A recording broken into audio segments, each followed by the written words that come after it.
Listo, Marcela, gracias. Entonces, ahora sí les puedo mostrar un video. Estábamos por acá en el ensayo. Les decía que la curva que uno obtiene es una curva, esperen que no estoy compartiendo.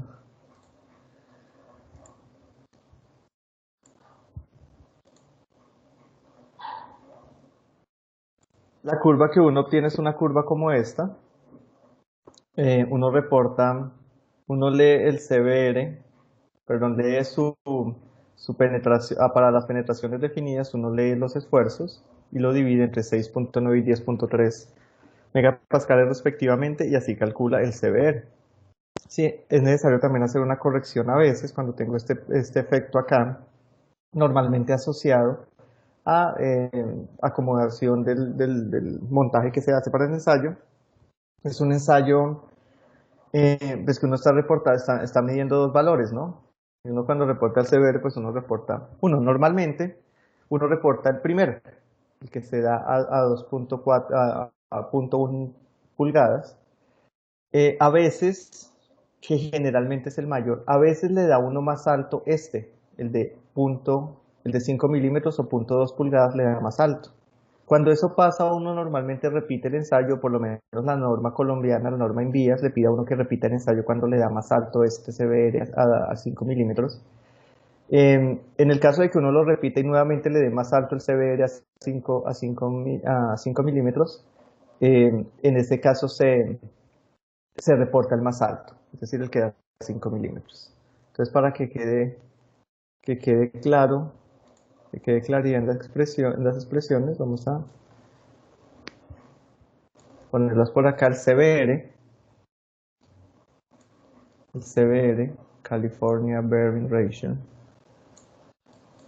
es igual, pongamos al esfuerzo para penetrar 0.1 milímetros o 0.2 milímetros, depende, 0.2 milímetros, dividido el esfuerzo de referencia.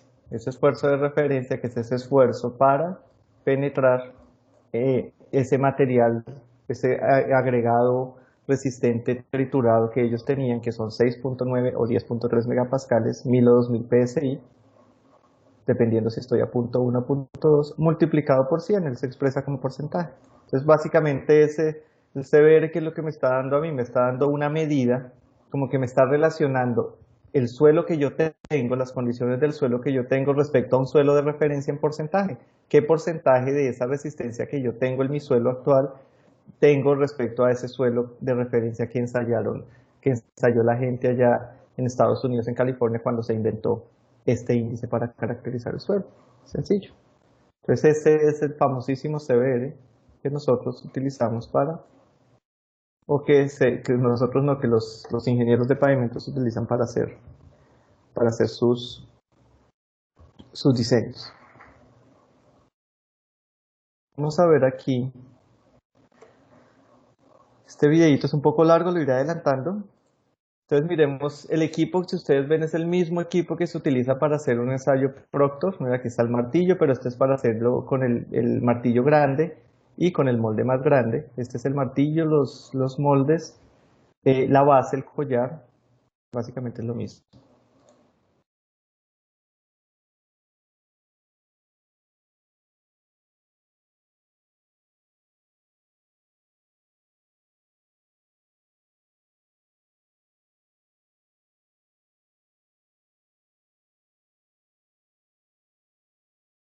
Ya el proceso de montaje,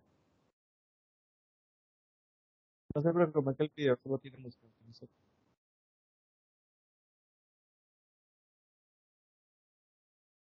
El montaje es muy similar.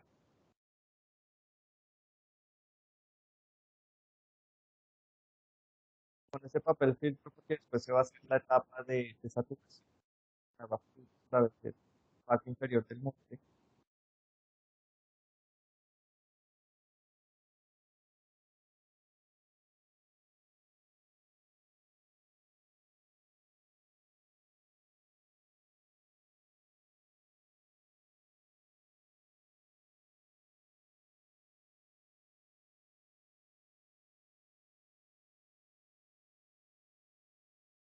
efectúa la compactación convencional. Pues a ellos no lo están haciendo tan bien, miren que se levanta, entonces la energía de compactación que están aplicando me deja dudas.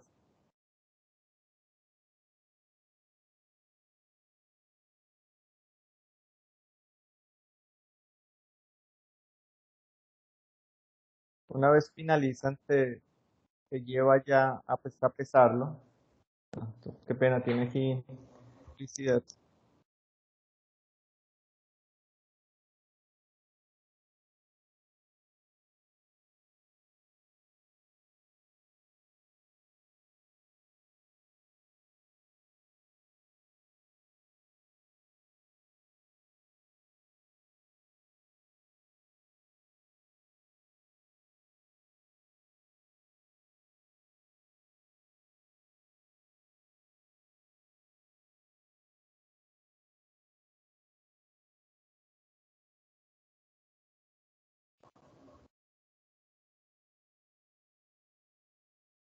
Esta saturación se hace por un periodo de 96 horas que creo que se mete encima para controlar la deformación, el asentamiento.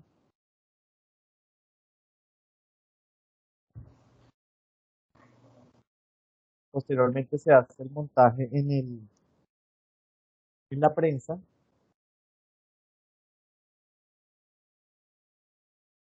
y aquí es donde se aplica la carga y se mide.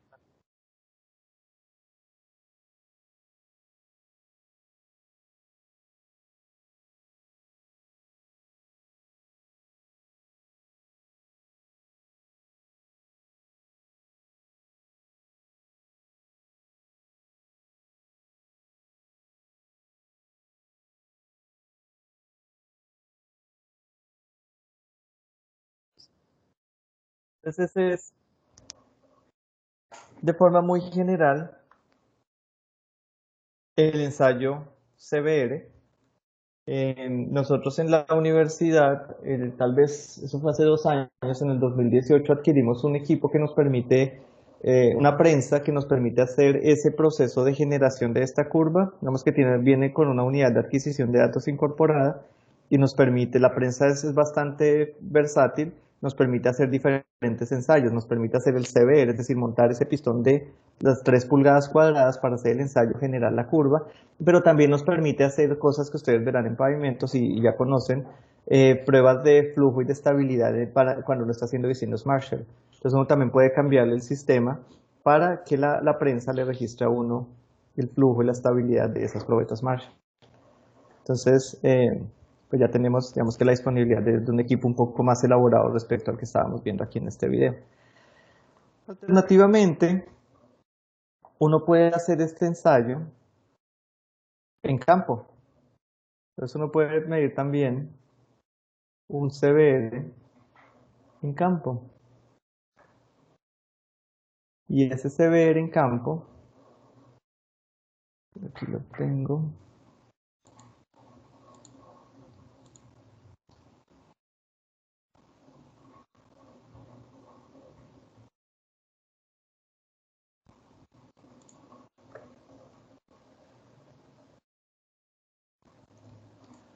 Pues digamos que allá lo que uno hace es llevar un equipo, yo no sé si alguien lo ha hecho aquí en Córdoba, han hecho o tienen experiencia haciendo CBRs en campo que nos pueda contar. Pero en esencia la idea es la misma, es medir la penetración de un pistón en el suelo, pero uno necesita generarle una reacción, ¿no? Como no hay gato y no hay muestra ni gato, pues uno necesita un elemento que le genere una reacción para poder generar la penetración del pistón en el terreno. Para eso se utiliza un marco de carga que puede estar ensamblado en un camión o un elemento pesado. Entonces vamos a ver en qué consiste. Este es el equipo.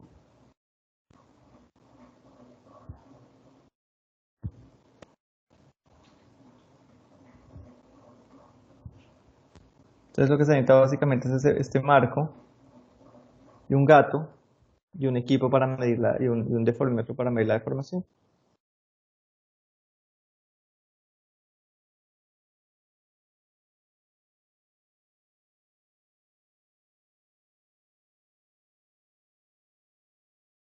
Entonces, miren, se ubica el elemento,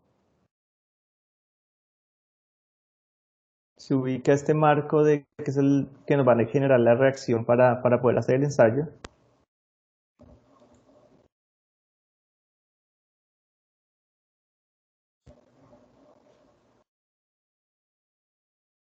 Y pues la reacción la va a ofrecer, en este caso, la volqueta. Entonces aquí ya se hace el montaje del gato que nos permite medir las deformaciones y los esfuerzos. Y aquí ya ustedes ven el pistón que se ubica en la capa de suelo que se quiere, a la cual se le quiere hacer la medición. Entonces ya luego de hacer el montaje, pues el procedimiento va a ser el mismo, registrar esa curva esfuerzo-deformación, pero con un montaje un poco diferente.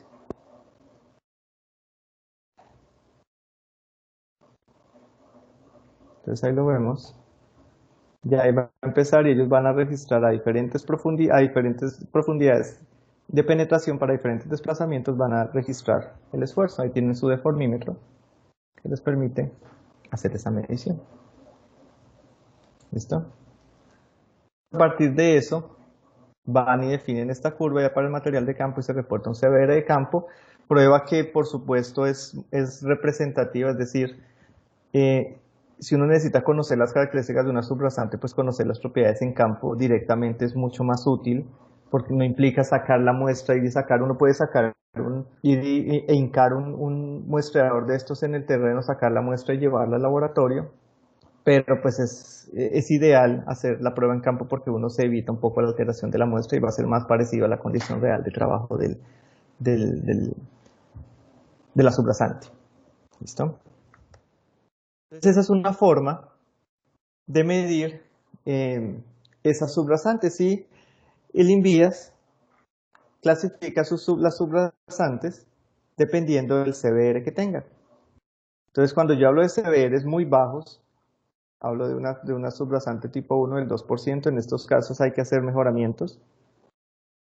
Ya cuando tengo pues las categoriza de 1 a 5, aquí están los rangos, aquí unos de calidad media, y aquí ya materiales tipo materiales triturados de alta resistencia, 20%.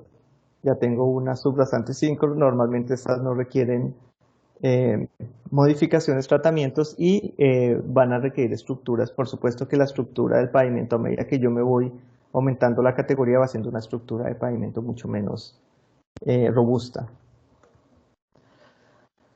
Otra forma de medir la resistencia, esta es la forma de, digamos que la convencional, esta es la que uno aprende en pregrado. Hay otras formas alternativas. Nosotros vimos en la clase anterior, estuvimos hablando de un ensayo que era la penetración estándar, el ensayo de penetración estándar, que es un ensayo en campo que es muy rápido de hacerlo. Vimos un video de cómo se hacía el ensayo y me permitía a mí correlacionar la resistencia que yo tenía a la penetración de esa cuchara partida. ¿Se acuerdan ese tubo que yo podía abrir, que se llama cuchara partida? Yo podía correlacionar el número de golpes que requería para penetrar esos 30 centímetros, lo correlacionaba con la resistencia que tiene el suelo. Este ensayo de penetración dinámica con cono tiene el mismo espíritu. Yo lo que hago es que llevo este cono, vean este cono que está aquí en la punta, ya vemos el detalle. Esto es un varillaje básicamente. Aquí tenemos ¿cómo es que se llama? Esta cuña acá, este yunque, y aquí lo que tenemos es un martillo. De tal forma que yo tengo este martillo que pesa 8 kilos o alternativamente 4.6 kilos para suelos muy blandos. Yo lo que yo hago es que dejo caer este martillo que golpea aquí y a medida que golpea, este cono va penetrando en el terreno. Lo mismo, es muy parecido al SPT. Y lo que yo hago es registrar el número de golpes requerido para hacer diferentes penetraciones del cono. Y a partir de eso calculo un índice y con ese índice lo relaciono con la resistencia del suelo. Sencillo. Esto es una variación de un ensayo que uno utiliza en geotecnia. Este es un ensayo bastante rudimentario, este que les estoy mostrando. Es que es muy, muy, muy eh, como enfocado exclusivamente a calcular la resistencia de subrasantes. Aquí en Córdoba lo utilizan, yo lo he visto, sé que lo tienen aquí un consultor de geotecnia muy conocido. Él lo tiene y lo utilizan bastante para caracterizar subrasantes. Es muy ventajoso porque es muy fácil de usar, entonces yo puedo tener muchos datos, muchísimos datos, es decir, yo puedo ir haciendo este ensayo cada 10 metros muy rápido, ir tomando datos, entonces voy a tener, digamos que una red de información muy densa, así no sea directa de resistencia, pero sí me sirve, por ejemplo, para identificar zonas. Si yo estoy haciendo mediciones y siempre me está dando 10 golpes para penetrar 5 centímetros y en algún punto no me dio 10 golpes, sino que me dio 3 golpes, yo sé que en ese punto voy a tener un problema o una zona de menor resistencia.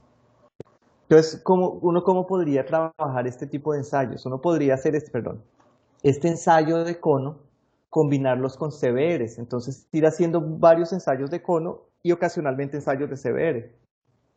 De tal forma que uno pueda calibrar los resultados de su ensayo de cono. Entonces uno diga, bueno, listo, en este me está dando, qué sé yo, 5 golpes para 10 centímetros y aquí me está dando un CBR de 7 o de 8. Entonces uno ya como que tiene una idea de la relación que existe para ese suelo particular entre su penetración y su CBR, ¿cierto? Entonces si uno va haciendo eso y dice, bueno, aquí me siguió dando, me está dando más o menos lo mismo, estamos bien. Entonces uno puede ir identificando, irse calibrando con su CBR y su cono, de ver en qué momento, bueno, aquí ya me empezó a cambiar mucho el resultado del cono, hagamos un ensayo de penetración con cono aquí para calibrar y seguir viendo cómo van haciendo las cosas. También, como les decía, me sirve para identificar variaciones en propiedades de la subrasante. Un proyecto vial es muy largo, normalmente. Entonces es muy útil. Estas herramientas son bastante útiles para calibrarnos. Tenemos que no abusar y no hacer ningún SBR y no usar solo no. Usemos las dos herramientas, complementémosla y pienso que se pueden obtener muy buenos resultados utilizándolas. Bueno, mide la resistencia a la penetración del suelo por un cono estándar. Profe, Dígame. Sí, dígame. qué pena. ¿No tiene de casualidad un video o algo respecto a ese ensayo de penetración? No, pero lo podemos buscar. Ya déjenme, lo termino y ya en un rato les muestro uno. ¿Listo? Ok. Bueno, entonces aquí simplemente está la descripción, es este varillaje, repito, esto pesa 8 kilogramos el martillo que golpea y 4.6 de forma alternativa, en suelos muy blandos, a veces pues, con el de 10 eso con un golpe ya se va bien abajo, entonces hay que ponerle un martillo más liviano, entonces hay que hacer una corrección. Se registra la penetración para un número de golpes determinado, por ejemplo, eh, la penetración que yo tendría para 5 golpes, ¿cuánto penetro? Doy 5 golpes y penetré 5 centímetros o 10 centímetros, lo que sea. Esto es un ejemplo para 5 golpes para suelos blandos y 10 golpes para suelos más resistentes. ¿Listo? Y que es importante que yo correlaciono eso que yo mido aquí con el cono, esos números de golpes para diferentes penetraciones, lo correlaciono con el CBR del suelo. Entonces este es el cono, miren que estas son las dimensiones, es un cono pequeño, con este ángulo de 60 grados, lo importante es que sea un cono estándar para que yo pueda después usar correlaciones. ¿Y por qué correlaciones? Entonces miremos este ejemplo. Uno lo que hace es registrar aquí el número de golpes, ¿cierto? Entonces dice aquí número de golpes y eso vamos a llamarlo la columna A. Y aquí vamos a registrar la penetración. Entonces para los primeros 5 golpes fueron 25, tuvo una penetración de 25 milímetros. Luego puse otros 5 golpes y ya la penetración llegó a 55, a 125, es decir, aquí estoy acumulando la penetración. Viene que aquí para 15 golpes penetré todo esto y así sucesivamente. Esa es la columna B. Luego calculo la penetración entre lecturas, es decir, simplemente resto este menos el anterior para saber qué penetración hubo en milímetros por ejemplo, para estos 5 golpes, para estos 15 golpes hubo 70, para estos 5 30, así sucesivamente. Luego calculo la penetración por golpe, es decir, divido la columna C entre la columna A. La penetración, aquí son 25 golpes para 5, 25 milímetros para 5 golpes, entonces por cada golpe penetré 5 milímetros. ¿Listo? Aplico aquí un factor de corrección en función de que utilice el peso que no es estándar. El peso estándar, se acuerdan que era 8 kilogramos, pero cuando tengo un martillo pequeño, pues le aplico un factor de corrección que es de 2. Aquí dice. En este caso se utilizó el martillo estándar, no hay factor de corrección.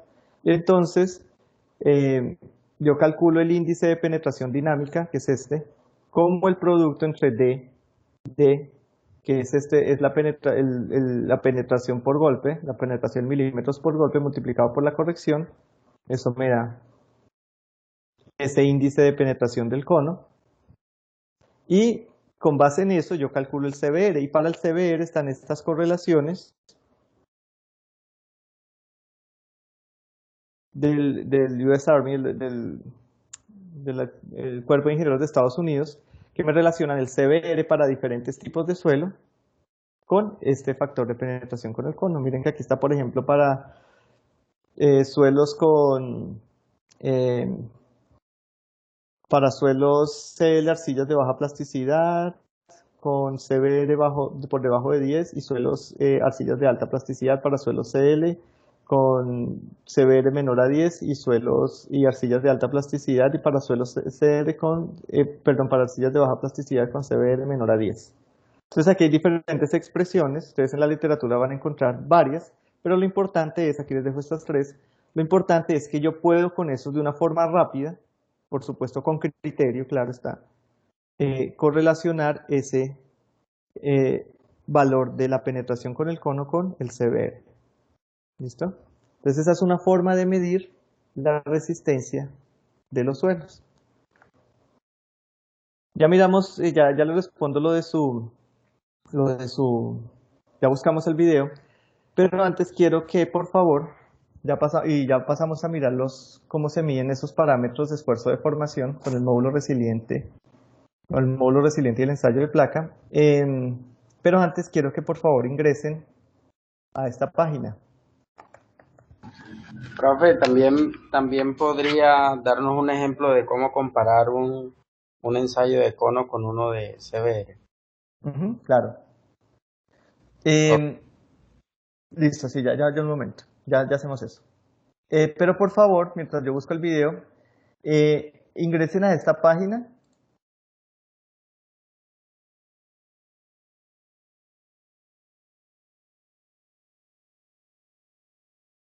Entren aquí a donde dice, creo que Learning. Aquí donde dice Descargas.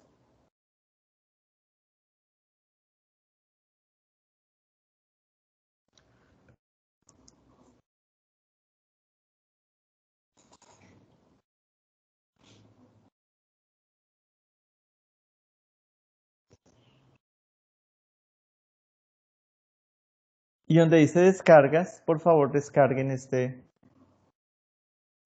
programa. Yo Estudio 2021 por 64. Pues yo creo que yo tengo otra versión, pero bueno. Por favor, descarguen esa versión e instalen. ¿Todos están trabajando? ¿Alguien está trabajando en Linux? No. Entonces, por favor, instálenla. Esta versión debe ser para Windows y para el de Apple. Entonces, por favor, descárguenla e instálenla en sus computadores, que eso nos va a servir para esta tarde. Van haciendo eso. Mientras yo busco aquí algo.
¿Cómo después se han podido, sí pudieron descargar el programita, lo están descargando? Sí, ya se está descargando. Listo, muchachos. Entonces, por favor, descárguelo e instálenlo. Ya vemos aquí esto.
Listo, muchachos. Entonces sigan ahí instalando y vamos viendo este videito para ilustrar el ensayo.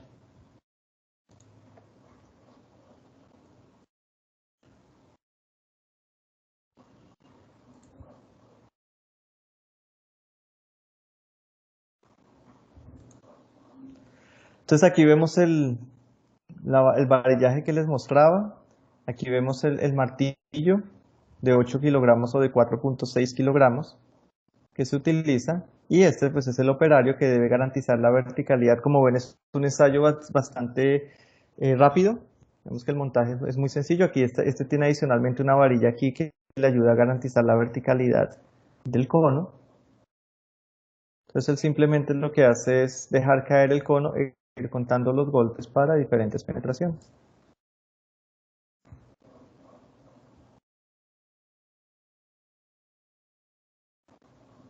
Se puede usar para medir también en capas de pavimento. Hay que hacer primero sacar un núcleo, una perforación, para poder hacer el ensayo en esas condiciones. Vamos a ver por aquí.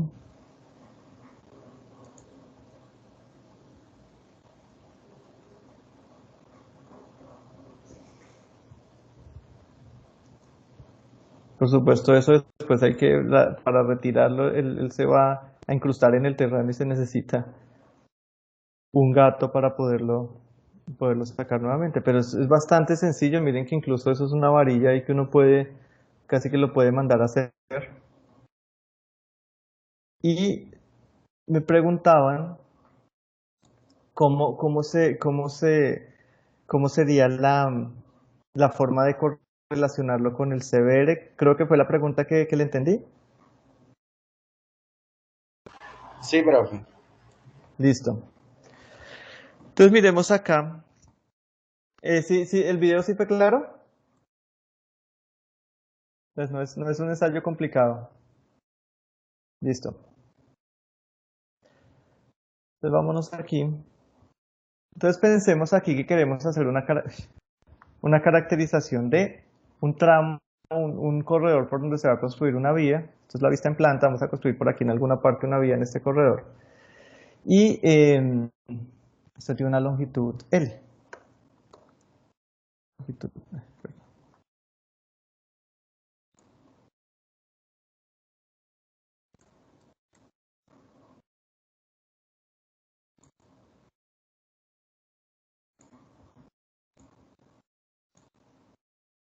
Pensemos que tiene una longitud L. Si yo viera esto en planta, y pensemos que esto es terreno natural, este corredor, yo vería diferentes tipos de suelos. Entonces yo vería por acá,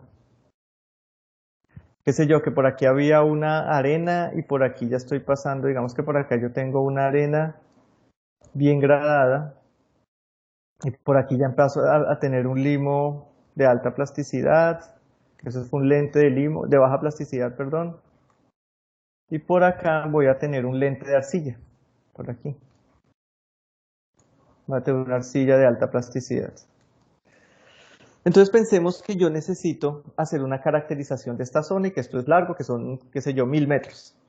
Entonces necesito definir CBRs para ese tramo vial, para esa longitud L. Entonces me dice el diseñador de pavimentos, bueno, ¿y qué CBR le pongo para diseñar ese tramo? Entonces uno se va y empieza a hacer, dice, bueno, vamos a hacer entonces unos ensayos de CBR, hagamos un CBR por acá, pongamos CBRs en amarillo, hagamos un CBR por aquí, y hagamos otro CBR por aquí, y hagamos otro CBR por acá, y otro por acá. No, este último no. Y hagamos otro por acá. Entonces esos CBRs, pues todos me van a dar diferentes valores. Entonces pensemos que todo esto es GW, digamos que este también es GW, aquí continúa el GW.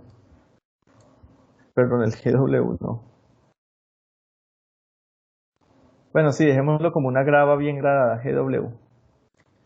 Entonces aquí vamos a tener unas propiedades buenas. Entonces aquí el CBR, por ejemplo, que me dé, qué sé yo, 18, aquí me dio 17, aquí me dio 15, aquí me dio un poquito menos, aquí me dio 7. Esto es una arcilla de baja plasticidad, una arcilla de alta plasticidad. Digamos que aquí me dio 4. No, digamos que me dio 6. El CB. Entonces uno dice, bueno, ahí está pasando algo. Yo estoy teniendo unas condiciones muy variables. Está pasando algo por acá y lo identifiqué al hacer mis ensayos de CBR que los espacié cada 200 metros, por decir algo. Cada 150 metros. Entonces, la forma rápida de corroborarlo es coger y hacer un ensayo de esos que les mostraba que, como ven, es muy fácil. Básicamente es llevar la varilla, el varillaje allá al sistema del cono y contar el número de golpes. Entonces ahí uno se va con el cono y con el cono sí le queda más fácil. Entonces dice, bueno, aquí está pasando algo, entonces hagamos un muestreo más sistemático de todo este corredor. Entonces vámonos, por ejemplo, aquí por la mitad del corredor y empecemos a hacer ensayos cada 20 metros. Entonces hagamos un cono por acá, otro por acá, otro por acá, otro por acá, y así sucesivamente, de manera que yo trate de cubrir el mayor número, la mayor área posible. Entonces, ¿qué voy a encontrar yo? Yo voy a encontrar que aquí voy a tener unos índices de penetración. Si nosotros vamos aquí a la diapositiva del... Yo voy a tener aquí, después de calcular unas penetraciones, un índice de penetración, que acuérdense que la penetración es el número, los milímetros que se penetran por un golpe. Entonces, entre más alta va a ser esa penetración, más bajito, ese índice de penetración, más bajito va a ser el CBR, ¿cierto? Y eso es lo que nos dice en esta fórmula, por eso ese índice de penetración aparece en el denominador. Entonces, ¿qué es lo que yo voy a obtener aquí? Yo voy a obtener aquí, por ejemplo, que voy a obtener va a salir un índice de cono que aquí me va a dar, qué sé yo, 5, 5, 5, y cuando llego acá, no, se me disparó hasta, qué sé yo, aquí ya se me disparó hasta 10 o hasta 12, por aquí me está dando 8, 8, 7, aquí digamos que en algunos casos me dio 6, en otros me dio 4, perdón, aquí me equivoqué de color, bueno, no importa. Y aquí cuando pasé ya nuevamente aquí, otra vez se me normalizó y empezó a darme otra vez 6, por aquí me va a dar 6. Entonces, ¿qué es lo que uno está identificando aquí? Lo estoy utilizando primero, para confirmar mis resultados de CBR y empezar a identificar zonas que van a ser, digamos que anómalas en la resistencia. Entonces ya sé, uy, aquí está pasando algo. No utilicemos la correlación de una vez, más bien vámonos allá a esa zona y hagamos un CBR por acá cerca porque ahí yo sé que está pasando algo. Y tratemos de hacer otro CBR por acá, pero los CBR son amarillos. Tratemos de hacer otro CBR por acá en esta zona de acá porque yo sé que aquí hay un cambio de propiedades. No es tan dramático como el que estoy teniendo acá, pero hagamos uno porque aquí me está dando un CBR mejor y lo estoy confirmando con los resultados de cono.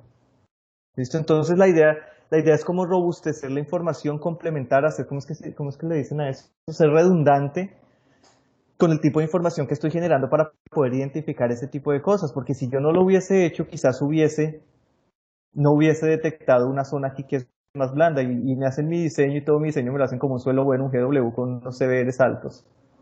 Y cuando voy y miro, me encuentro con un material bien malo por acá que no detecté, entonces podría tener problemas.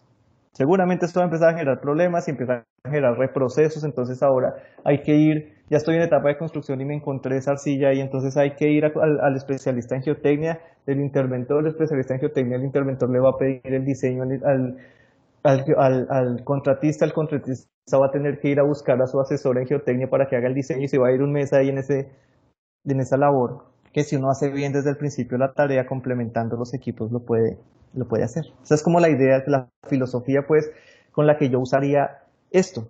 No lo usaría simplemente para coger y hacer muchos ensayos y correlaciones, no. Mejor tener datos de uno, datos propios que le permitan tener una mejor idea de lo que es el comportamiento del suelo. ¿Sí, sí le respondí su pregunta? Sí, sí, señor. Eso porque una vez sucedió algo parecido en un proyecto de pavimento, entonces por eso tenía la duda de cómo de pronto resolverla en una posible eventualidad. Listo, ese digamos que sería mi aproximación y en general cuando uno tiene pruebas indirectas, esa es la forma de hacerlo. Si uno está, por ejemplo, midiendo eh, módulos en el suelo, módulos que es lo que vamos a ver ahorita.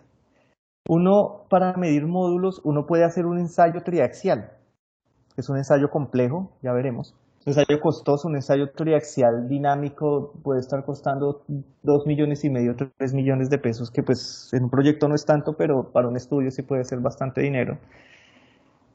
Uno podría utilizar alternativamente algo que es ensayos de velocidad de onda, por ejemplo. ¿Cuánto se demora una onda de compresión en pasar por una muestra de suelo? Y yo podría correlacionar eso con el módulo. Entonces, uno que puede hacer, si tiene varias muestras de suelo, hacerle ensayos de algunas de ellas y empezar a hacer ensayos triaxiales de los costosos a algunas de ellas y a las otras hacerle los módulos, perdón, ese ensayo de ultrasonido y ver la velocidad de onda y empezar a tratar de correlacionar parámetros. Y cuando uno encuentre una anomalía, es decir, estoy encontrando siempre la misma velocidad de onda y pum, en alguna profundidad se me cayó esa velocidad de onda. Entonces a esa profundidad hagamos otro ensayo de triaxial, cíclico o el que necesite, el que sea, un ensayo costoso, y miramos la propiedad de ese ensayo costoso y tratemos de entender qué es lo que está pasando. Como volver el ejercicio un ejercicio juicioso y no simplemente que la norma me dice que hago un ensayo cada metro, entonces hago un ensayo cada metro y se lo entrego al interventor, así no. Que sea un trabajo un poco más racional para que le dé a uno más elementos de juicio para hacer su diseño. Y en general funciona así, todo este tema. Listo, muchachos. Entonces continuemos ahora sí con la caracterización. Ya vimos lo que era la resistencia, esos parámetros que digamos que son tan sonados, sobre todo el CBR porque se utilizó desde esas primeras aproximaciones al diseño de pavimentos, que era ese diseño empírico basado en los resultados de las pistas de prueba que hicieron los de Ashton en Estados Unidos. Ellos hicieron sus pistas de prueba, se inventaron sus ensayos de laboratorio, a partir de eso midieron comportamientos y dijeron, bueno, el diseño se hace así. Ustedes lo verán bien en pavimentos. Después ya vino los diseños mecanicistas que empezaron a combinar esa parte práctica, esa parte empírica, con modelos de comportamiento del suelo, de los pavimentos, y por eso empezaron a requerirse ya parámetros más elaborados como estos módulos. Esos módulos que me sirven para caracterizar a mí ese comportamiento esfuerzo de formación del suelo. Profe, una pregunta. Sí, dígame, Eh, ¿verdad? Resulta que eh, cuando uno, o sea, compra, Perdón, ellos ¿compra qué? deben, cuando uno compra un material, por ejemplo, para una base, ¿sí? Una Sí, base para señor. un país, ellos aportan lo que es la caracterización del material que le están vendiendo a uno. Sí. En base a eso, los controles que se desarrollan en obra, por ejemplo, para lo de las densidades y eso, se toma como digamos, sí, para comparar el CBR que ellos están presentando, ¿cierto? Resulta que Sí. muchas veces esos CBR lo toman como requisito en las canteras y no realizan bien el procedimiento o lo hacen nada más por documentación. Ujú. ¿Cada cuánto podría uno solicitar, por ejemplo, en el dato una interventoría que sea, pues que la cantera actualice el CBR de los materiales, la caracterización? Bueno, yo sí, con una interventoría que yo estuviera haciendo, yo haría unos CBRs, yo haría, ¿cómo lo haría? Cuando uno está trabajando en minería, la minería, el material cambia dependiendo de que uno esté explotando. Entonces uno en una mina, en una cantera, uno normalmente tiene varios frentes de explotación. Entonces yo pediría, primero, hay que tener una actualización del CBR cada vez para el material que sale de diferentes frentes. Es decir, si a mí me llega un viaje de material de un frente donde están sacando, qué sé yo, una arenisca de ciertas características, ese debe venir con su CBR de esa explotación. Y si me llega un viaje de otra, también debería venir con el CBR de esa explotación, porque son materiales que pueden parecer iguales, pero van a ser diferentes, van a ser diferentes. Segundo, uno también ajusta en los procesos de, pues yo no soy experto en temas mineros, pero pues sí he trabajado bastante con mineros. En la parte de trituración también se hace un trabajo, esa trituración se va ajustando. Es decir, las velocidades de trituración, los equipos de trituración, ellos se van ajustando y se van adaptando. Entonces, dependiendo de esas variaciones en los ajustes, también ellos deberían ofrecer un CBR diferente, porque cuando yo ajusto el proceso de trituración, ese ajuste del proceso de trituración implica que la granulometría puede ser la granulometría igual, pero quizás la forma ligeramente diferente, o de pronto cambia la granulometría. Entonces, ahí también debería exigir un nuevo CBR para ese material. Entonces el mensaje es que cada vez que yo cambio la producción, el origen del material, la cantera debería ofrecerme a mí un CBR diferente. Y como interventoría, eh, yo pondría a alguien a que me haga una inspección visual del material que me llega y trataría de hacer CBRs cada vez que identifique cambios de material, pero hechos por la interventoría para poder tener un valor para comparar. Porque sí, créame que en los mineros ellos cambian mucho, cambia incluso el proceso de voladura. También el proceso de voladura van a entrar bloques diferentes y yo entro un input diferente al proceso de trituración, el output va a ser ligeramente diferente y eso se va a ver reflejado en las densidades. Es decir, el productor cambia. ¿Sí? Sí, señor, claro.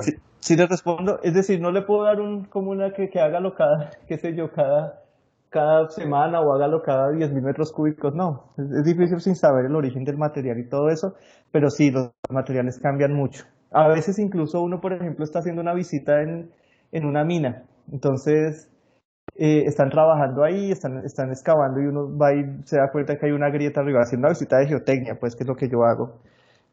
Y dice, uy, no, este talud usted no puede seguir mejor, suspenda la operación, hágale algún tratamiento, descargue arriba, descapote y vaya hacia otro punto. En ese momento ya el material empezó a salir diferente el material que si lo están sacando de otro punto de la mina, es un material diferente y las características van a ser diferentes.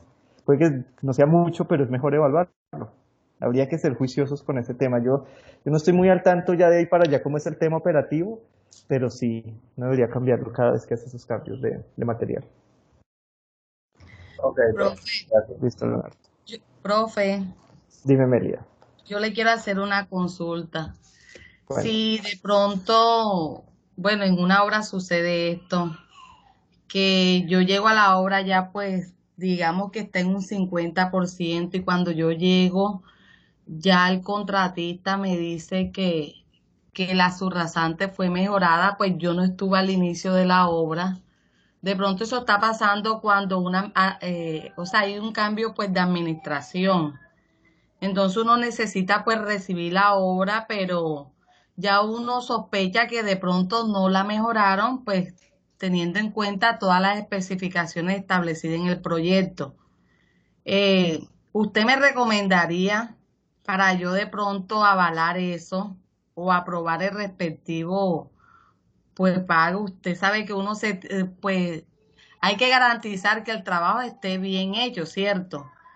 Pero de pronto la interventoría en ese momento pues no es tan no es tan confiable, no sé.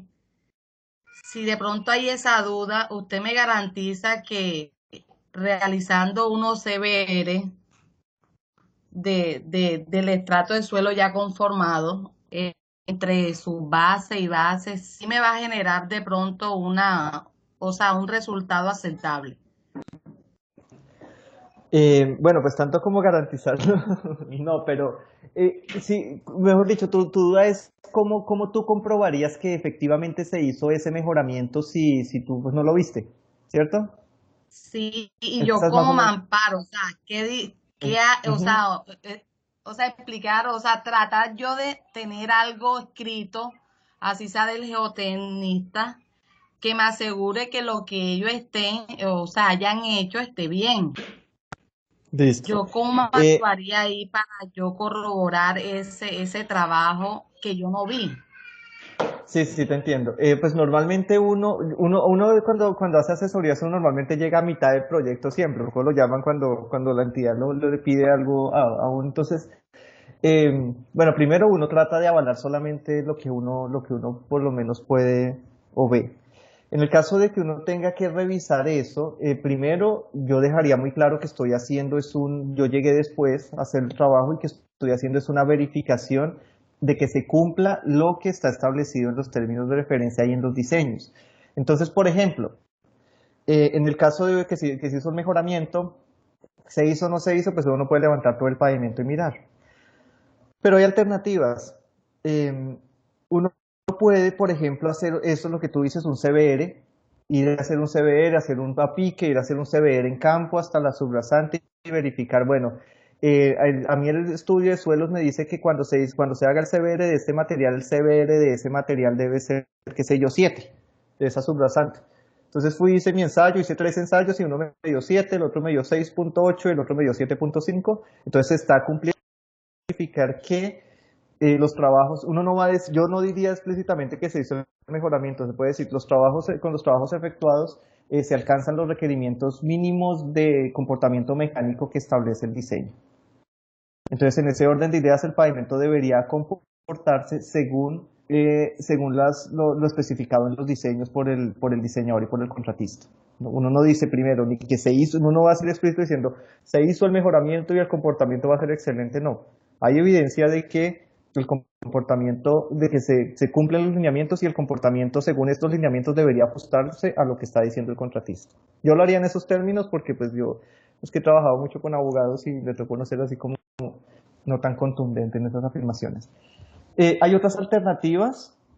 Uno puede hacer que ya, bueno, eso ya es tema de pavimentos, uno puede hacer, por ejemplo, ensayos ¿cómo se llama? FWD o ensayos que le sirvan para uno, que uno también pueda correlacionar las propiedades. Es decir, se tiene unas características de pavimento, de estructura, de subrasante, entonces si yo puedo medir deflexiones con un modelo de retrocálculo, yo podría calcular también propiedades. Es decir, buscar evidencia mecánica de alguna forma y ver que se cumpla lo que está especificado.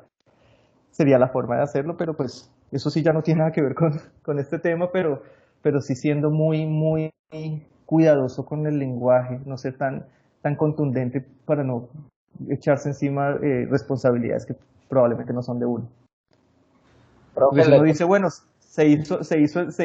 perdón, Leonardo, se hizo el mejoramiento porque me dio el CBR, ¿qué tal que no lo hayan hecho? Y después se den cuenta. Entonces, si el comportamiento está, no lo vi, pero por lo menos sé que se comporta así.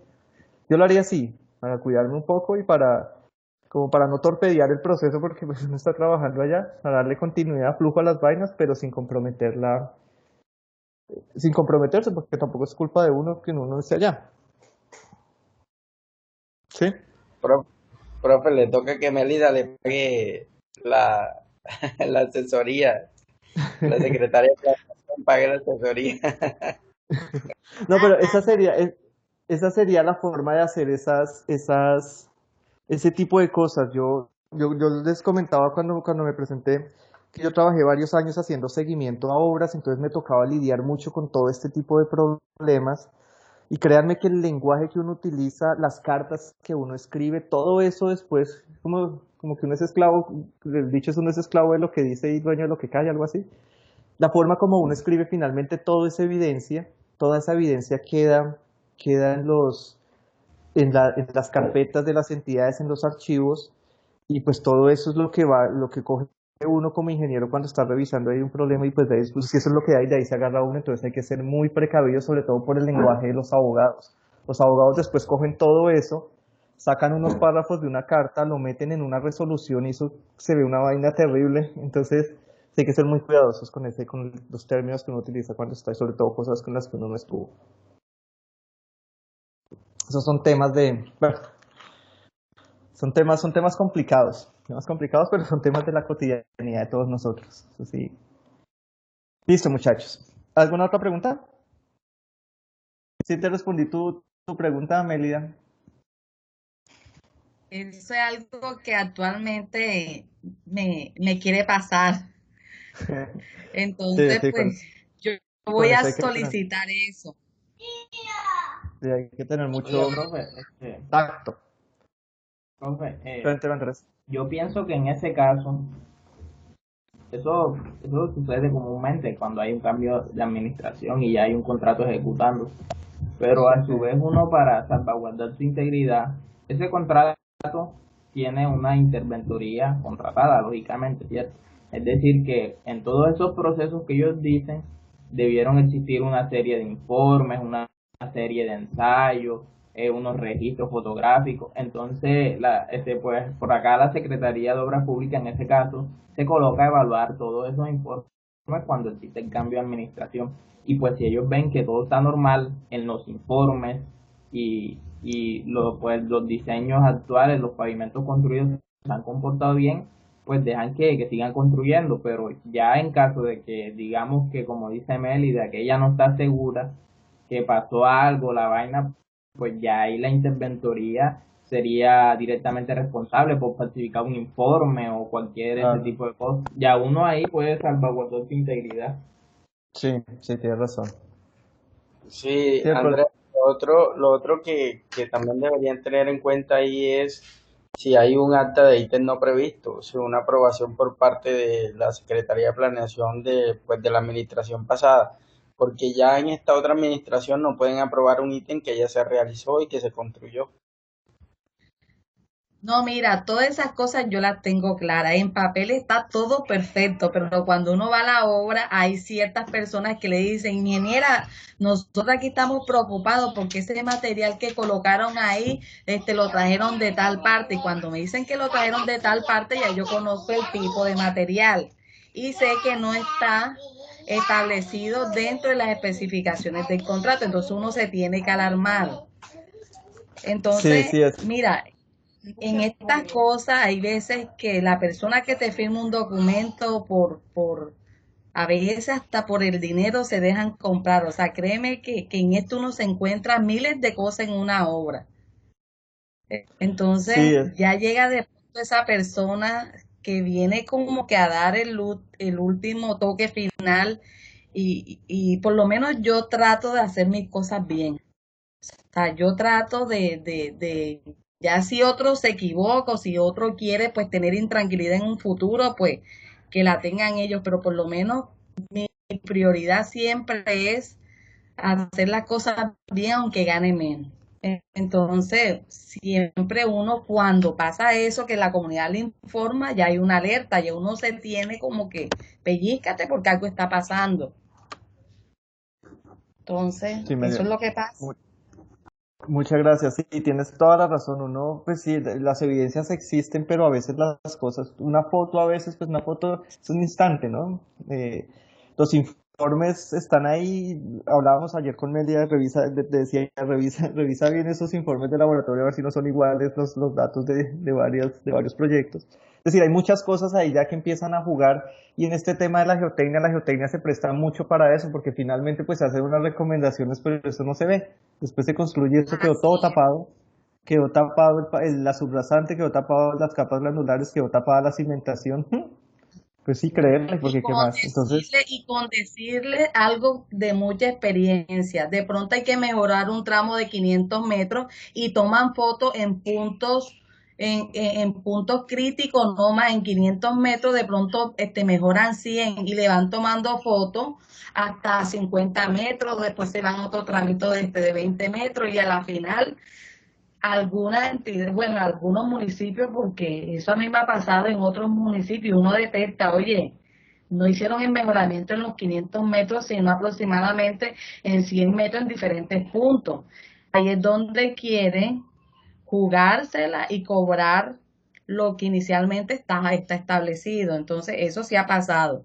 No solamente en Coveñas, no hablo por Coveñas, porque yo me he movido en muchos municipios, Lorica, Tuchín, San eso, eso, Andrés, eso pasa eh, en todo el país, Mérida, eso sí. en Caimito Sucre, o sea, una vaina que uno queda como que me hago, bueno, mejor me retiro, renuncio, me hago la ciega, la sorda, me voy. Porque hay veces que uno cuando se queda y pues se queda y, como le digo, ya uno como que se convierte en ser un patrocinador. Cuando esa cosa a mí me ha pasado, yo mejor me retiro de la obra totalmente. Eso me ha pasado y sí, a mí me ha tocado pues to- tomar esa decisión. Sí, hay que ser, bueno, estos ya son temas más de contratación, de construcción, eso, pero son muy importantes, digamos que compartir a mí me gustan mucho los cursos de posgrado por eso, porque uno, los estudiantes sí, con la experiencia que tienen también a uno lo enriquece bastante, y sí, realmente no pasa aquí en Córdoba, en la región, pasa en todo lado, por lo menos en muchas partes en las que yo he estado, eh, incluso en vías principales de la capital, uno ve que se hacen unas cosas que falta un centímetro de la capa o le metieron unos agregados que ya se les había dicho que no, pero como el dueño de del proyecto es el mismo dueño de la cantera, le metió un poco de agregados malos. Es decir, eso pasa en todo lado y hay que cuidarse. Realmente uno debe ser muy cuidadoso y procurar que las cosas se hagan bien, pero ya en este tipo de cosas que se salen de las manos, también cuidarse porque pues es la integridad y el futuro de uno también lo que está en juego con una firma o con un concepto, con una palabra o con una decisión. Entonces es muy importante. Así uno no se gana el dinero, pues finalmente uno tampoco se va a enriquecer ni va a ser pobre por una de Así, estas cosas. Pero pues vaya al ritmo que hay que ir y haga las cosas lo mejor que puede. Eso sí es algo clave y muchas gracias por tu comentario, Media y muchachos. Listo, ahora sí continuemos. Vamos aquí a cosas más mundanas. Eh, em, vamos a más concretas, digamos. Vamos a la medición de los parámetros de deformación. Ya vimos la resistencia, cómo se medía. Entonces ahora la deformación. Les decía, para diseños de pavimento más sofisticados, más racionales, se requiere conocer también no solo qué pasa cuando falla, sino qué pasa antes de la falla, cómo se va a deformar y todo eso. Entonces, ¿qué es un módulo resiliente? Entonces, como me preguntaban al principio de la clase, es un módulo, pero que se calcula después de varias deformaciones de varios ciclos de carga en el suelo, varias repeticiones de la carga, tratando de tener en cuenta el tránsito de los vehículos, que es una carga repetida durante varios años, son millones de repeticiones de carga, pues uno en un ensayo no hace millones, pero sí hace cientos de repeticiones. Entonces, ¿en qué se basa el ensayo?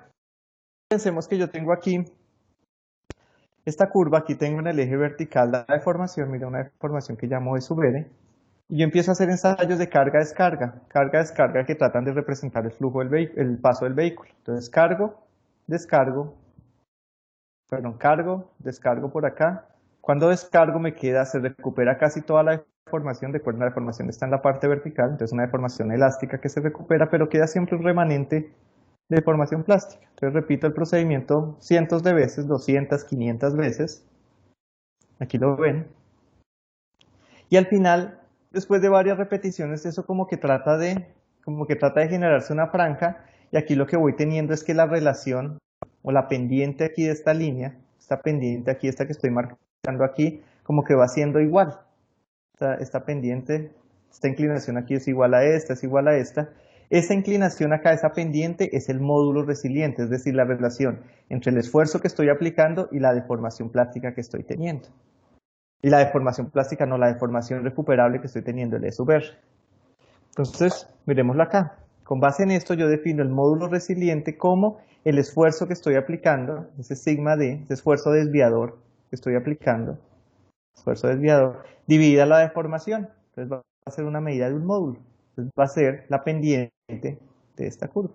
Una relación entre el esfuerzo y la deformación, un módulo que yo calculo. Es un módulo que yo calculo después de muchas repeticiones de carga. No es más que eso. Ese es el módulo resiliente. ¿Por qué es importante tener en cuenta esas repeticiones de carga? Porque cuando yo le aplico muchas cargas a un material, un proceso de carga repetida, repetida, repetida, yo estoy de una forma u otra, si la carga sea pequeña con respecto a lo que resiste el material, eso de todas formas me va generando un efecto. Ese efecto va a ser que en el caso del suelo, él poco a poco me va a ir reacomodando, cambiando ligeramente la estructura, como que me va a ir, digamos que dañando. Ustedes en el pavimento se van a dar cuenta que le dicen daño a eso, daño por fatiga, por las repeticiones. Digamos que se va cambiando las propiedades ligeramente por ese efecto de repetición, repetición, repetición. Eso va haciendo que la condición final después de muchas repeticiones sea un poco más crítica. Entonces, cuando yo voy a hacer un diseño de un pavimento, yo necesito tener o tratar de evaluar una condición que sea un poco más, que sea una condición que yo considere que es crítica. Y para eso, calculo el módulo después de haber hecho muchas repeticiones, que ya he tenido en cuenta todo ese efecto que ha tenido en las propiedades del material, esa repetición de la carga. Entonces, por eso es que yo trabajo con un módulo resiliente en estos términos. ¿Cómo se hace? Pues ahí sí ya se complica un poco el tema. Yo creo que todos ustedes en la universidad uno hace ensayo triaxial. En la universidad ya está en todo el laboratorio, está su ensayo triaxial y uno lo hace. ¿Qué es un ensayo triaxial? Ya hablamos un poquito de eso. Un ensayo triaxial es el siguiente. Un ensayo triaxial, yo tengo mi muestra de suelo, una muestra de suelo que meto en una cámara como esta. Esto es una cámara. Esto aquí está en vidrio. Aquí está mi muestra de suelo. Aquí yo tengo un pistón con el que puedo aplicar una carga vertical, este que estoy señalando acá.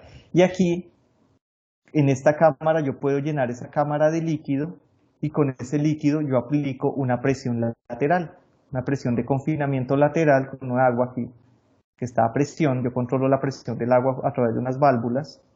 Yo controlo esa presión, puedo subirla y bajarla, y eso se llama confinamiento, y adicionalmente puedo aplicar aquí un esfuerzo vertical. ¿Qué es un ensayo triaxial? ¿Qué hace? Coge lo mismo que les mostraba ahorita con el dibujito está por aquí atrás.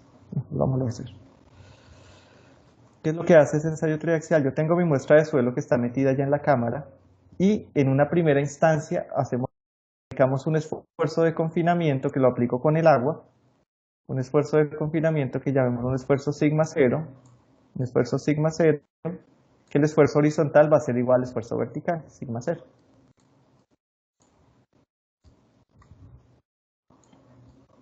Y yo puedo en ese ensayo después simular el tránsito. ¿Y cómo simulo el tránsito? Empiezo a variar el esfuerzo vertical. Entonces le empiezo a variar acá. Vámonos en rojo. Entonces aquí le aplico un delta sigma y ya puedo empezar a variar ese esfuerzo. Entonces si volvemos aquí a ay no, perdón. Ah no, ya lo cerré. Bueno, no importa. Lo vimos la trayectoria de esfuerzos hace un momento, ¿se acuerdan? En el diagrama ST, vimos la trayectoria de esfuerzos ST, y lo hicimos con un solo incremento de carga. Pero ahora piensen que yo no aplico ese incremento de carga de una forma estática, este delta sigma que me representa el tránsito de los vehículos o la carga que estoy aplicando. Yo no lo voy a hacer ahora con una sola carga estática que dejo ahí, sino que utilizo una carga dinámica, es decir, una carga que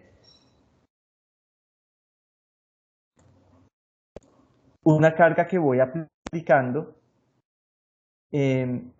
con una función, es decir, una carga que incremento, llega a un máximo delta sigma y luego reduzco.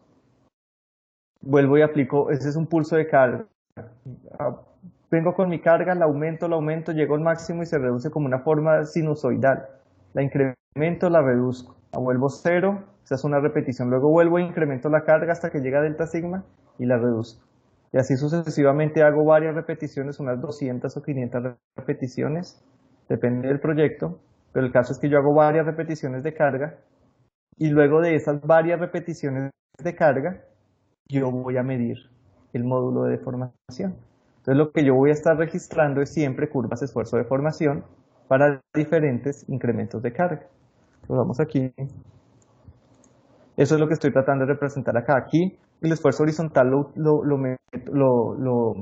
genero a través del líquido del agua que está dentro de la cámara con la cual confino. Ya después les muestro un video para que lo vean. Y encima tengo el pistón con el que aplico la carga.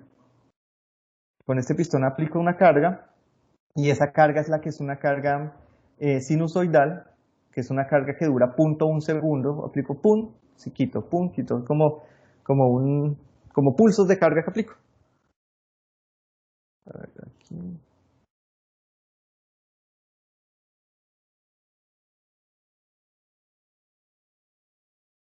Son pulsos de carga que yo aplico, verticales. 0.1 segundo aplico mi pulso, 0.1 segundo aplico, lo quito, aplico, lo quito, aplico, lo quito, y así es que estoy haciendo ese proceso de carga repetida de varias repeticiones de carga. Este es en esencia el ensayo, y lo que hago es que mido siempre esfuerzo de formación en cada uno de esos ciclos de carga, y de una de esas curvas esfuerzo de formación después de 200 o de 500 ciclos es que yo mido el módulo, y ese es el que reporto como mi módulo resiliente de la subrasante. Como ven, teóricamente es sencillo, es básicamente un ensayo triaxial cíclico. Aquí está.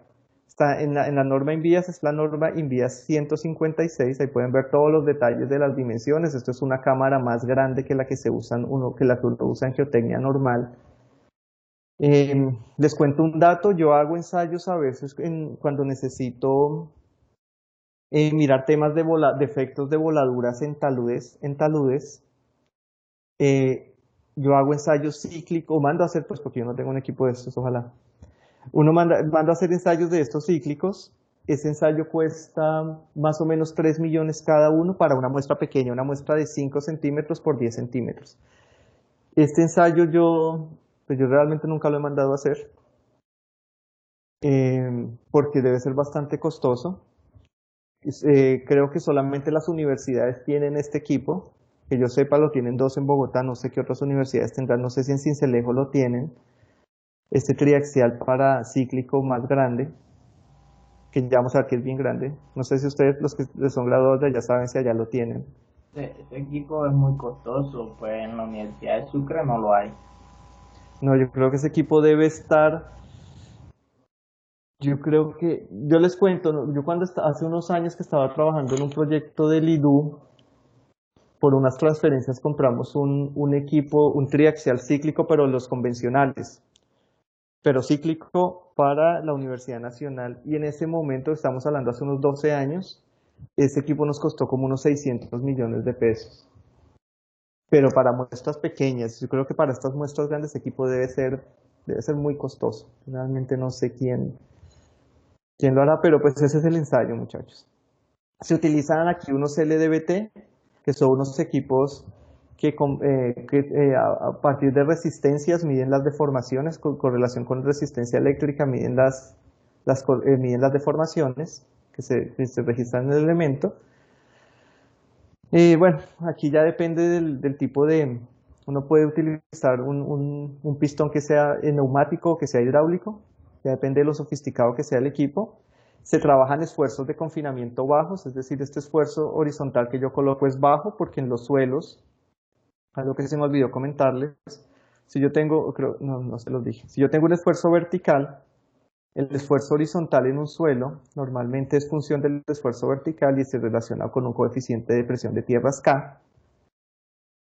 Entonces el esfuerzo horizontal es igual al esfuerzo vertical por ese coeficiente de presión de tierras K. Ese coeficiente de presión de tierras normalmente en suelos es inferior a 1, en suelos normalmente consolidados, es el esfuerzo horizontal sobre el esfuerzo vertical. Eso quiere decir que el esfuerzo horizontal, el esfuerzo de confinamiento es proporcional al esfuerzo vertical. Y en un pavimento, pues los esfuerzos verticales son bajitos porque yo no tengo grandes profundidades, a lo sumo, por mucho será unos 52 metros. Entonces esos ensayos se hacen a esfuerzos bajos de confinamiento, estos ensayos de módulos resilientes para reproducir las condiciones de campo. Este es un ejemplo de la carga. ¿Se acuerdan que les dije que era una carga? La carga cíclica tiene estas características. Ella aumenta, aumenta, aumenta, llega a su máximo y se reduce. Todo eso en 0.1 segundo. Es rapidísimo. Ta, ta. Un pulso que tiene esta geometría. Entonces, ¿qué se hace? Bueno, no hay... Es un ensayo difícil, costoso, que debe ser bien caro. Yo creo que podrá costar que unos 5 millones un ensayo de estos. Entonces, si uno lo contratan, le dicen, bueno, hágame el estudio de suelos y el módulo resiliente, pues ya se complica el tema. Entonces, ¿qué hay? Hay correlaciones con el CBR. De hecho, si ustedes revisan el manual de diseño de pavimentos rígidos del INVIAS, ellos utilizan esta correlación de estos señores, de Huckelum y Klum, del 60, ya bastante vieja. Entonces, ¿qué hacen ellos? Calculan a partir del CBR, que es un ensayo mucho más sencillo, pero que es un ensayo, primero, que no mide resistencia, y segundo, que no es dinámico, es un ensayo estático. Yo hago solamente un ciclo de carga, una carga monotónica se llama. Un solo incremento de carga y descargo, y ni siquiera descargo, fallo y ya. Entonces, es un ensayo, primero, que trata de medir resistencia, que me deforma el suelo muchísimo, no me lo deforma más allá de esto, de esa zona inicial donde el suelo es casi lineal. Y no es dinámico, es un ensayo monotónico. Entonces, pues, con todas esas salvedades, hay correlaciones que me permiten a mí calcular a partir del CBR este módulo de resiliencia en PSI. El INVIAS recomienda, esto lo recomienda para pavimento rígido, para pavimento flexible. El INVIAS recomienda para vías que están, las NT2 que están entre 0.5 y 5 millones de ejes de diseño, recomienda utilizar esta correlación 2555 por el CBR a 0.64, esto con el módulo de resiliencia en PSI.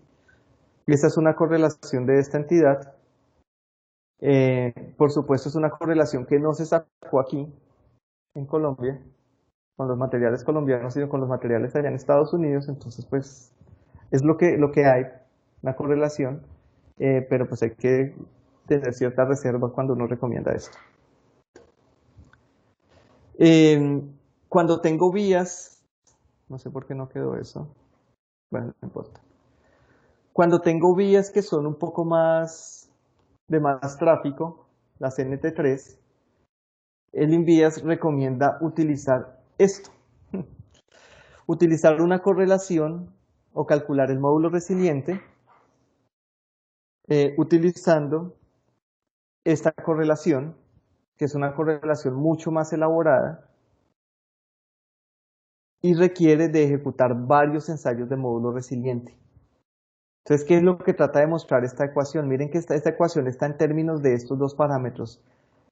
Este teta, que eso se llama esfuerzo octaédrico, y este tau octaédrico, que es un esfuerzo cortante octaédrico.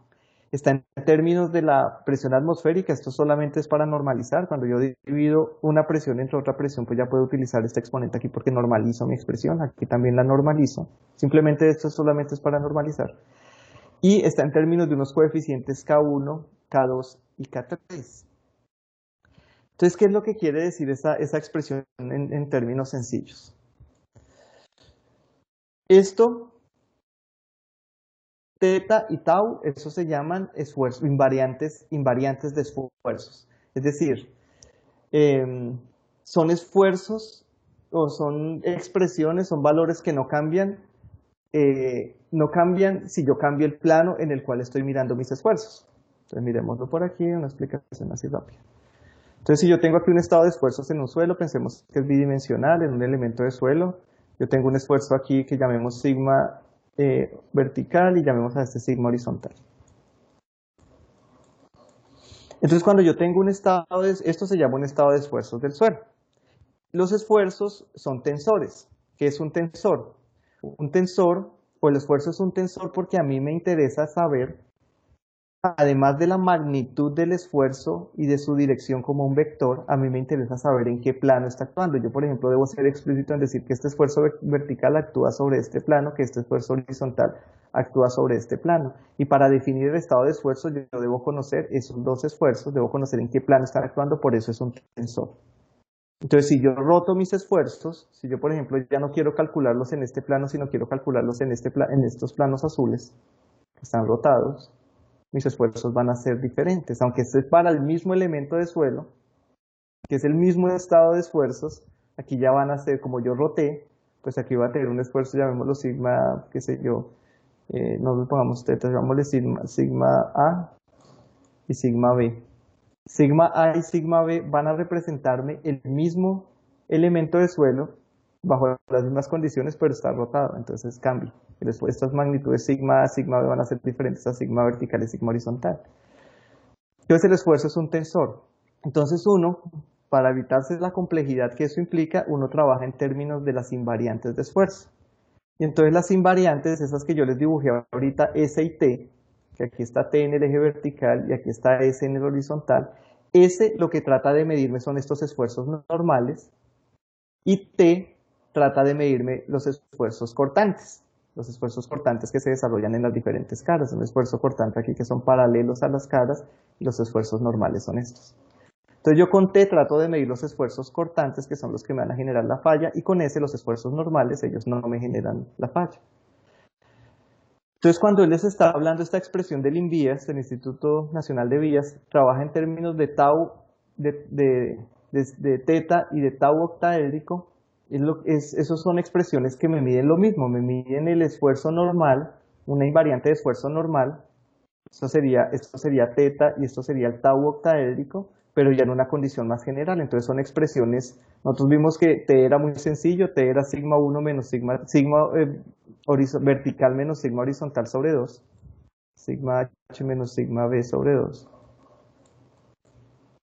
Entonces vimos que esa era una medida del esfuerzo cortante, sencilla, 2 dimensiones, sencillito. Pero si nos vamos ya a un modelo más general, miren que ya las expresiones empiezan a volverse más complejas. Si yo tengo en cuenta las 3 dimensiones de un problema real, entonces por eso el INVIAS lo hace en términos de tau octaédrico y de sigma. Entonces lo que ellos plantean es que yo haga varios ensayos de ese módulo, perdón, del módulo resiliente, los que les mostré ahorita, y pueda construir una curva que me relacione el esfuerzo para ese material, que me relacione cómo va a ser ese tau octaédrico y ese esfuerzo normal en un espacio de estos, y trate de hacer un ajuste, pues, con algunas salvedades, y a partir del ajuste que yo hago de varios ensayos que estoy haciendo, yo defino estos coeficientes K1, K2 y K3. K2 que está relacionado con el esfuerzo normal, K3 que está relacionado con el esfuerzo cortante. Como ven, ya se empieza a complicar todo porque ya son vías más de altos volúmenes de tránsito, digamos. Entonces eso va a implicar que yo no tengo que hacer un ensayo, sino mínimo 2 o 3 para poder tener una línea, poder ajustar esa línea, pues haciéndole sacando logaritmos, yo puedo ajustar esto, y a partir de eso puedo definir K1, K2 y K3. Esa es la forma como INVIAS lo recomienda para vías de altos volúmenes de tránsito. Pero, como siempre, ¿no? Siempre hay una salida. Entonces INVIAS dice, no, eso es muy difícil. Eso es muy costoso, es muy difícil, entonces hagamos algo. Plantea así su módulo resiliente, calcúlelo así, pero nosotros, con base en nuestra investigación que hemos hecho en las agencias de Estados Unidos, trajimos esta tabla donde le estoy diciendo cuánto es K1, K2 y K3 para que pueda calcular su módulo resiliente para diferentes condiciones de esfuerzo en el suelo. Es decir, se da toda la expresión, se da todo el procedimiento, pero al final a uno los coeficientes K1, K2 y K3 se los dan en función del tipo de suelo con el que estoy trabajando. ¿Listo? Entonces habría que hacer la clasificación para conocer K1, K2 y K3 y ahí sí poder conocer el módulo resiliente del suelo con el que estoy trabajando. Entonces esa es la forma de calcular el módulo resiliente. Ese era el ensayo, un ensayo complejo como ven, pero pues alternativamente se puede hacer digamos que esta simplificación y esas correlaciones. Como siempre, con mucho criterio, todo eso es responsabilidad del ingeniero geotecnista definir esos parámetros, pero hay que tener cuidado. Hay que tener cuidado de accederse con parámetros muy altos. Yo les quería mostrar por acá otro videito de un montaje que se hace para este ensayo de módulo resiliente.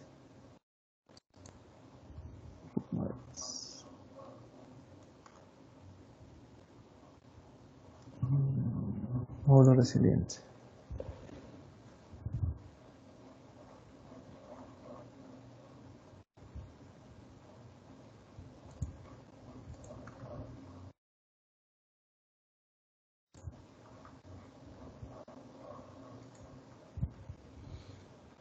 Entonces, bueno, ya el proceso de preparación de la muestra y muy sofisticado vieron la compactación. La idea es reproducir las condiciones de campo, las densidades de campo en la muestra de suelo.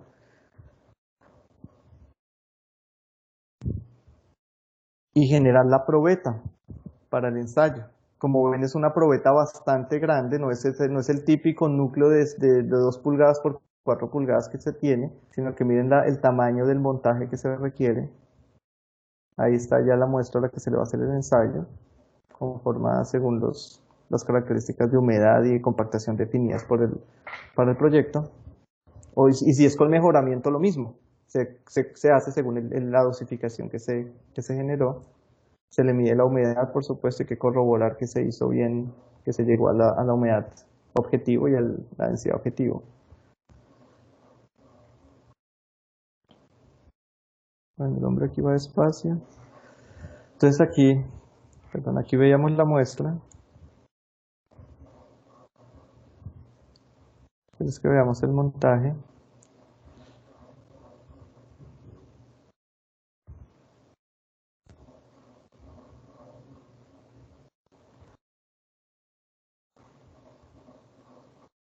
Nosotros aquí hacemos aquí lo que está haciendo él es garantizando que haya una adherencia perfecta entre la muestra y ya la parte, los soportes del equipo.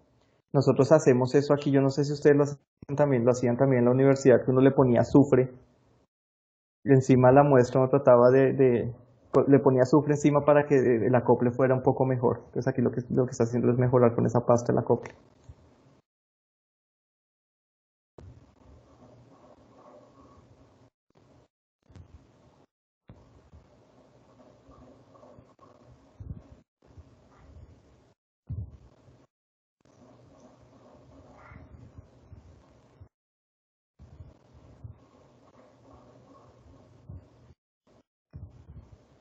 Hay que montarle una membrana para transferirle la presión de poros, porque si yo no le pongo la membrana, pues el agua se va a infiltrar en el suelo, ¿no? Entonces a través de la membrana, la membrana es la que garantiza que cuando yo aplique la presión del agua, la presión de confinamiento, se transmita se genere esa presión y no se infiltra en el suelo. Aquí él le pone 2 membranas, seguro por seguridad.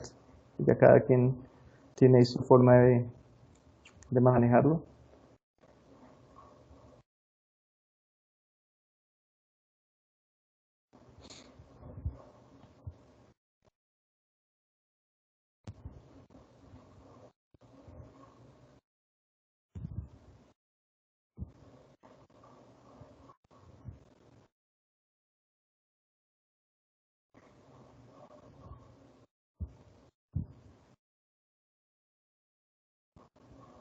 Aquí ya lo lleva. Miren el tamaño de la celda. Yo nunca he visto una tan grande. Yo conozco un triaxial para enrocados. Nosotros en la Nacional en Bogotá tenemos uno para enrocados que es mucho más grande que este.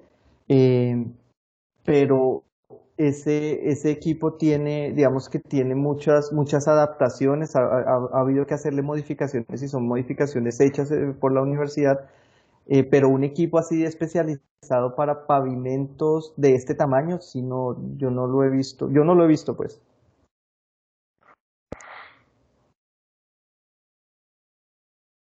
Y sobre todo el costo que implica no tanto la cámara, sino el hecho de que sea un equipo que la carga sea dinámica. Entonces el hecho de que la carga sea dinámica se va a requerir aquí en la prensa unas adaptaciones especiales ya controladas por computador para que esas cargas tengan esas formas y vayan con esos ciclos de 0.1 milímetros y eso le sube mucho el costo a los equipos. Aquí ya cómo se aplican las cargas y bueno, ya esto es como detalles de la forma de colectar la información. Entonces es un ensayo elaborado, bastante elaborado y debe ser bastante costoso. ¿Preguntas, muchachos, hasta aquí? ¿No? Entonces sigamos. Vamos a hablar ahora de otro ensayo que se utiliza más y que es un dato que siempre le piden a uno, incluso no solamente en pavimento, sino también en... Ah, bueno, aquí unos valores Profe, típicos de módulos. Dígame. profe, qué pena, lo que pasa es que, eh, por ejemplo, en el manual de diseño de pavimento rígido del INVIA, hay algo que habla del tema del módulo resiliente, ¿cierto? Y Sí. efectivamente lo que usted mencionaba de 1500 del CBR, ¿cierto?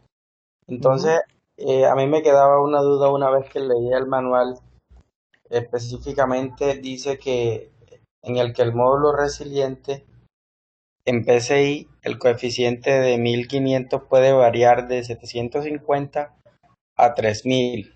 Sí. La fórmula prevé mejores resultados en valores de CBR menores a 20. En Ajá. otras palabras, la correlación es más adecuada para suelos finos granulares y arenas finas que para suelos granulares. Sí. Entonces ahí me creaba la duda, o sea, el módulo resiliente va en función de la capacidad portante del suelo o de la capacidad de abrasión de los materiales. El módulo resiliente va más en términos mecánicos, es decir, en términos de la capacidad, es decir, es más fácil relacionarlo con la capacidad del suelo, más que con su abrasión. No es directamente, como les decía, no va a ser directamente una medida, no es la medida más confiable porque cuando hablamos de capacidad estamos movilizando toda la resistencia y cuando yo digo que movilizo toda la resistencia es esto.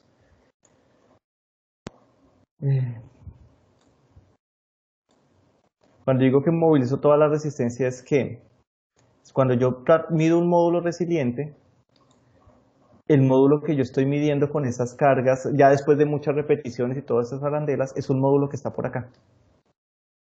Cuando yo lo correlaciono, por acá bajas deformaciones, es lo que quiero decir. Esto es esfuerzo, esto es deformación. Cuando yo lo correlaciono con un valor como es el CBR se mide, pues no mide esto directamente, pero el CBR se mide ya cuando el material se deforma mucho, es cuando ya está en la falla. Entonces el material ya está por acá. Entonces la dificultad que tienen esas correlaciones que yo estoy, a partir de un valor que estoy midiendo por acá arriba, estoy tratando de correlacionarlo con algo que está aquí. Entonces el mecanismo digamos que un mecanismo físico que me diga a mí que esto se correlaciona con esto es difícil de entenderlo o de verlo, pero numéricamente pues me funciona. Entonces digamos que entre más alto, esa ecuación que me dice que es 1500 CBR, me dicen que entre más resistente sea el suelo, más alto va a ser este módulo. Y eso tiene sentido. A medida que los suelos van siendo más resistentes, ellos van teniendo, lo veíamos con los mejoramientos. La curva va subiendo, la curva va siendo cada vez más así, y ellos empiezan a fallar a menores deformaciones, a tener una mayor resistencia, y esta fase, estos módulos van siendo cada vez más altos. Tiene sentido, pero desde el punto de vista ya físico de entender esto, en términos de esto, no es tan claro porque aquí el material ya va a tener otras condiciones, ya se deforma muchísimo. Pero, repito, tiene que ver mucho más con la parte mecánica, con su resistencia, no con sus propiedades físicas. ¿Listo? Y repito, son correlaciones, las correlaciones se calculan para ciertos escenarios y ciertos materiales de gente que tenía el tiempo y los recursos para hacerlo. Aquí desafortunadamente no tenemos los recursos y muchas veces tampoco el tiempo, entonces lo que hacemos es recurrir a esas correlaciones. Hay que tener mucho cuidado, mucho cuidado con las correlaciones. Idealmente no habría que usarlas, pero toca. Sí, profe, entonces en ese orden de ideas, porque en la parte de abajo pues del escrito que le acabo de leer dice, en otras palabras, la correlación es más adecuada para suelos finos granulares y arenas finas que para suelos gruesos granulares. O sea, ahí Porque, realmente es donde me pierdo, ¿no? porque los suelos, él dice, léame por favor la parte anterior donde decía para qué CBR funciona.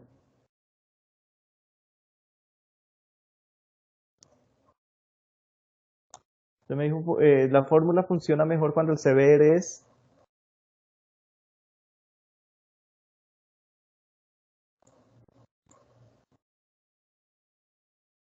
Leonardo, que era Leonardo que me preguntaba, ¿cierto?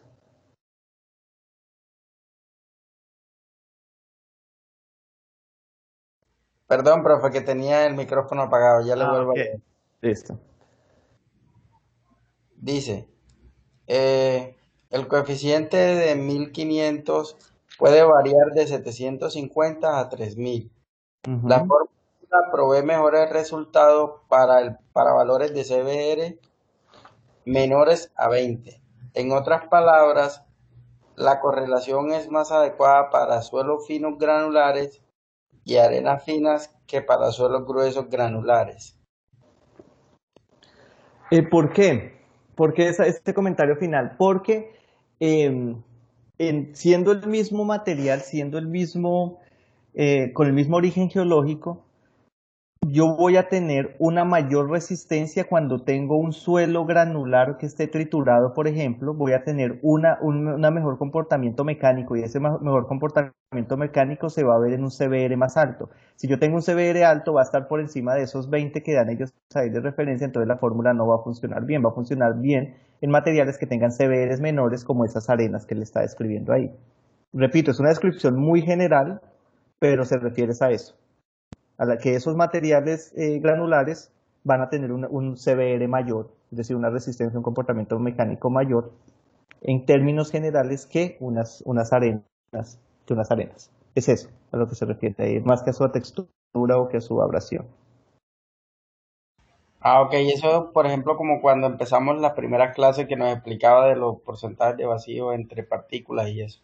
Exactamente, entonces no, y en este caso también, si estoy hablando de finos, ya la fricción, por ejemplo, que se desarrolla en las caras y son fracturadas es bastante alta, entonces esos son suelos que se comportan muy bien. El comportamiento de esos suelos mecánicamente es bueno, resistencias altas, CBRs altos, entonces seguramente esta expresión, esta fórmula la calcularon para suelos más como arenas, unos CBRs más bajos que son los que uno realmente tiene problemas. Si uno tiene un suelo muy bueno, pues póngale el valor mínimo que le da la fórmula o póngale un valor bajito y de todas formas se le va a comportar bien. Entonces, ese es más a eso, se refiere más a las condiciones en las que ellos definieron la correlación, porque es que es imposible que uno tenga en cuenta todos los escenarios probables en una correlación, no tiene en cuenta lo que puede y lo que está en su cerca o lo que le interesa pues para solucionar sus problemas. Es eso. ¿Sí, Leonardo? ¿Sí le respondí? Sí, señor, sí, muchas gracias. Listo, Leonardo, gracias.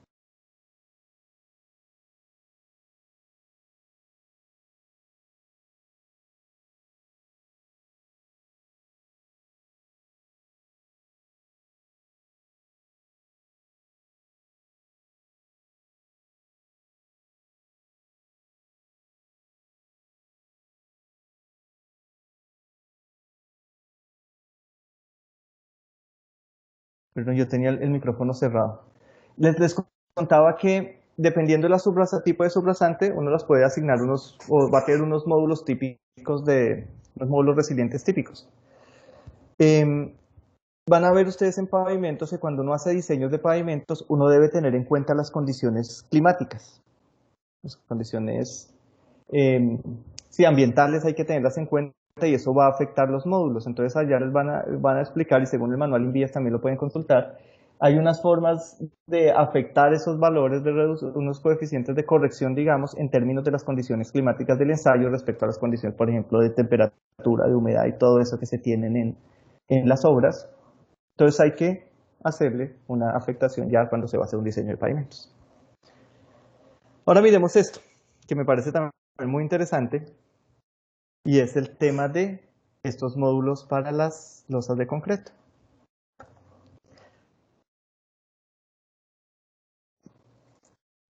Un diseño, bueno, eso ya también es tema de pavimentos, pero aquí nos compete.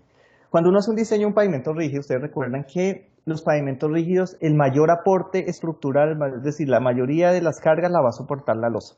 El aporte estructural principal a la estructura de pavimento general lo va a hacer la losa. La transferencia que se hace digamos que esas capas de base no tienen un papel tan importante como lo tienen en los pavimentos flexibles.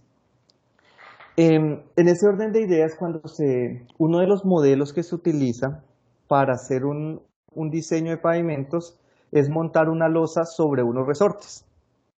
Y esos resortes se representan, el comportamiento de estos resortes se representan a través de una constante K, un coeficiente K. Y ese coeficiente K pues va a ser un módulo que va a estar en función, que va a estar en función de las propiedades del suelo, de las propiedades de la subrasante sobre la cual se va a montar la estructura de pavimento rígido. Ese módulo, para definir ese módulo, uno utiliza un ensayo de carga, un ensayo de placa de carga, que es un ensayo relativamente sencillo, que es un ensayo que se hace en campo, y la idea es generar una curva esfuerzo de formación del suelo, es decir, yo aplico una carga, aquí arriba una carga, aquí a través de un gato hidráulico, aquí tengo un camión o algún marco que me sirva de reacción, monto mi carga, aplico una carga en el terreno, aquí está el suelo, esta es una placa, por eso es ensayo de placa, es una placa circular de acero que tiene un diámetro de 750 milímetros. Entonces yo conozco la geometría, sé que es circular, sé que se conozco el diámetro de 750 milímetros, pi por diámetro al cuadrado sobre 4 es el área, conozco la carga, si conozco la carga y conozco el área, conozco el esfuerzo,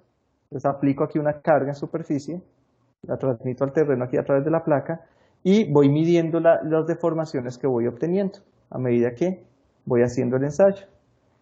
Entonces defino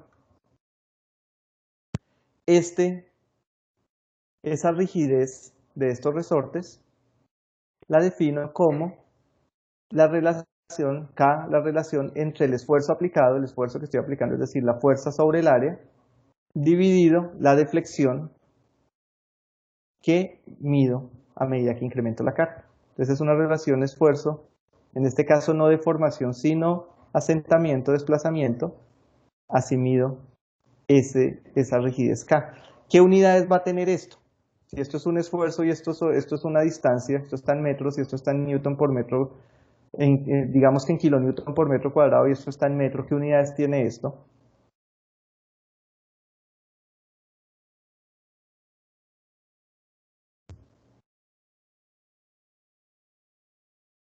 Yo tengo que K es igual a P es un esfuerzo, P es